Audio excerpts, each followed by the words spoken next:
3, 2, 1. Boa tarde, vereadora. Esse daqui é a primeira entrevista do projeto Nosso Futuro, né? Que a gente vai estar entrevistando vários vereadores, né? Como adolescentes, na visão de adolescentes. Saber como que está a cidade e fazer com que os jovens se interessem mais pela política, né? Vereadora, é bom a gente começar sabendo um pouco da sua história. Como que foi a sua infância? Olha, eu tive uma infância muito tranquila, na verdade. Eu venho de uma família que é uma família não tão grande. Sou eu, a minha irmã. A gente morou um tempo em Jundiaí também. Eu não morei, apesar de ter nascido aqui em Ribeirão Preto, não morei só aqui, morei um tempo em Jundiaí e aí depois voltei para cá para fazer faculdade. Mas eu tive uma infância muito feliz, assim. Sou de uma geração um pouco diferente da sua. Brinquei na rua. Você se elegeu muito jovem, né? A primeira vez que você se elegeu foi com 19 anos, né? E eu queria saber quando que você começou a ter esse interesse pela política, de querer seguir por esse caminho. Na verdade, eu fui eleita em 2020, né? Eu fui eleita com 20, um ano depois, mas estava quase ali. Eu comecei a ter interesse na política, na verdade, por conta do Projeto Guri.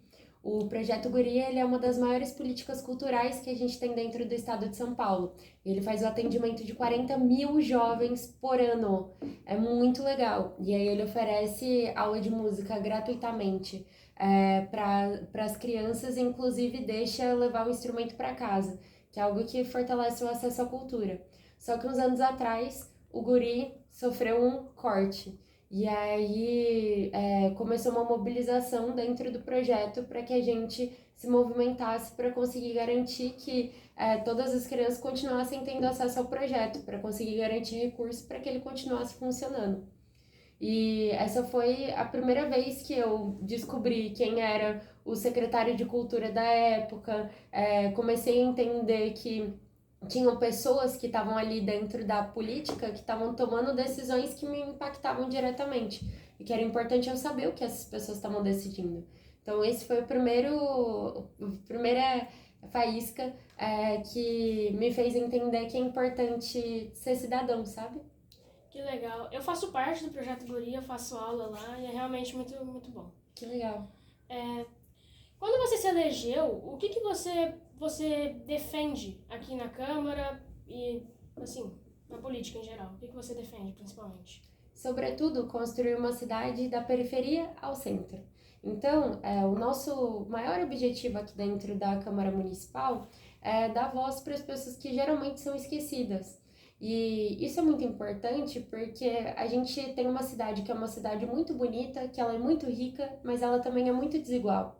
Então, quando a gente olha, por exemplo, na perspectiva do acesso à saúde, de quem está em uma área da cidade que tem mais estrutura, para alguém que está, por exemplo, lá no Cristo Redentor, que é um bairro novo, que está lá longe do centro da cidade, a gente vê um abismo assim mesmo de acesso entre as pessoas.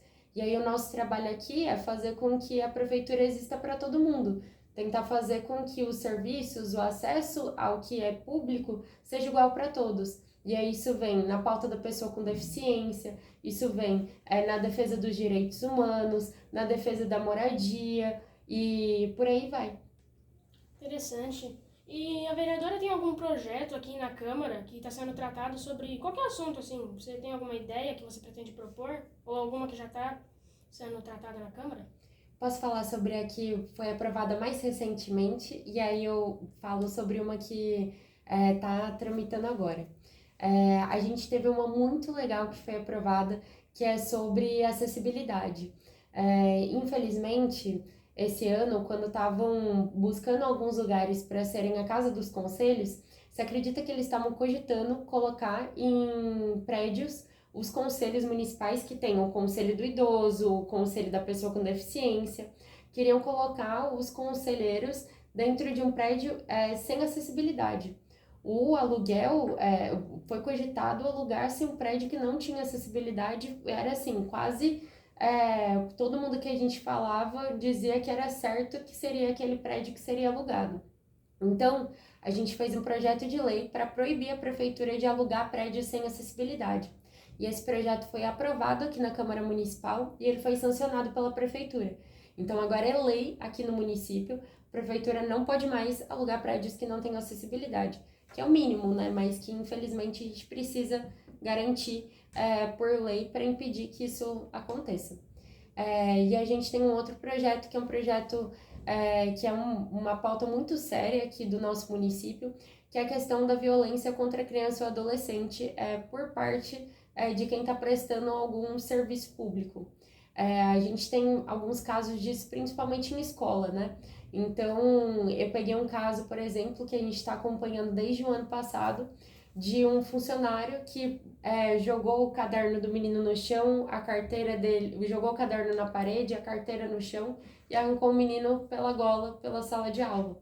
E a gente acha que casos de violência, assédio e afins contra a criança ou adolescente tem que ter o afastamento imediato dessa pessoa enquanto isso está sendo investigado. Então a gente propôs isso, o estabelecimento de um afastamento cautelar, é assim que chama, que é quando a gente afasta preventivamente alguém por conta do risco. Porque eu acho que nenhuma criança ou adolescente tem que conviver com o agressor, né? Bem importante isso, bem interessante essas leis. E eu queria saber se você também, né, você falou que protege, que trabalha pelas crianças e adolescentes, se você acha que você é um exemplo para crianças e adolescentes que futuramente pretendem seguir pela política ali. Eu espero que sim, mas o que eu acho que é muito legal é porque são poucos, né, os políticos que a gente tem jovens. E já teve muita gente que me falou que é muito bacana estar aqui para inspirar outras pessoas jovens a também ocuparem esses espaços. E eu acho muito legal que você esteja fazendo um projeto como esse, debatendo um pouco do que é a política da nossa cidade e também democratizando isso através do YouTube e de outras plataformas. Então, parabéns aí pelo trabalho. Espero que o seu trabalho também inspire muitos jovens. Obrigada, vereadora. E eu tenho uma pergunta que eu pretendo fazer para todo vereador que eu entrevistar, basicamente, né?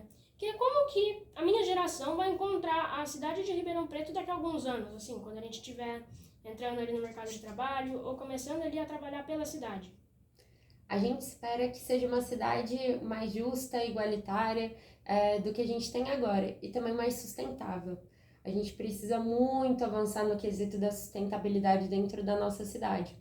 E agora a gente está dialogando com o governo federal para conseguir incluir a cidade de Ribeirão Preto num projeto deles que chama Adapta Cidades. O que é esse projeto? O Adapta Cidades ele visa construir um plano para que a gente tenha uma Ribeirão Preto do futuro quanto às mudanças climáticas. Construir uma cidade que seja uma cidade resiliente. A gente já sente as mudanças climáticas quase todos os dias, né? É onda de calor, é um frio que não acaba mais depois, é enchente e a gente precisa debater como que a gente vai fazer para cuidar do meio ambiente. Então, ainda está em construção que vai ser o futuro, mas eu espero que ele seja muito melhor do que hoje. Bem interessante, eu sinto que está todo mundo trabalhando em conjunto aqui na Câmara para construir uma Ribeirão Preto melhor para o futuro, né? Muito obrigado, vereadora, por ter aceitado dessa entrevista, é muito importante a gente chegar a um público que às vezes não pode estar tanto aqui na Câmara, ver as sessões e entender tanto. Então o YouTube é uma maneira, em redes sociais em geral, é uma maneira mais fácil de chegar a essas pessoas e explicar sobre a política, né? Novamente, muito obrigado por ter aceitado a entrevista. E é isso, vereadora. Que é isso.